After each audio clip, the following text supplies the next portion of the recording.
this week on Dateline Schools, talking about getting our kids back to the classroom safely as things are starting to wind up for the start of a new school year, and give some safety tips. My special guest all this week is School Resource Officer in Port Huron, Dennis Huisman. And Dennis, we talked about school bus stops yesterday, but one other thing I think we really need to emphasize what motorists' responsibilities are when they see kids at a bus stop or near a school zone.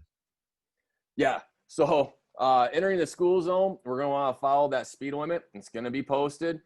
Some schools are going to have the flashing lights letting you know you're entering a school zone. But the speed does drop when you enter a school zone. So pay attention to the signs as you're entering that school zone and you see that crossing guard coming out with a stop sign with a nice bright green vest on. Make sure you're paying attention when you see them stand in the corner, because they might walk out in front of you and stop you, even though you might think you have the right of way to keep going. If you run that stop sign that crossing guard has held up, that is actually a misdemeanor here in the state of Michigan. So if you run that is an arrestable offense. That crossing guard has my cell phone number. She or he's gonna call me, and you might have a knock on your door. What about just speeding through the school zones? Do you and your colleagues, especially at the start of the school year, really patrol those when school's starting or letting out for the day?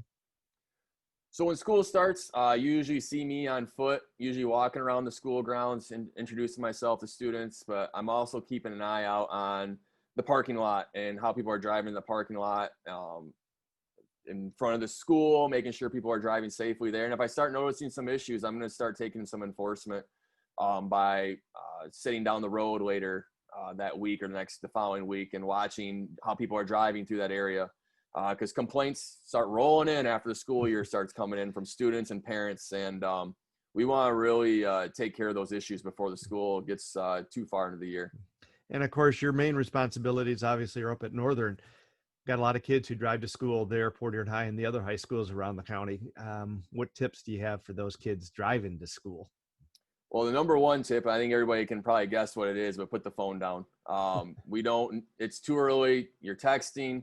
You're driving through neighborhoods where kids are waiting for the school bus. So we need to put those phones down. Wait till you get to school. Wait till you park.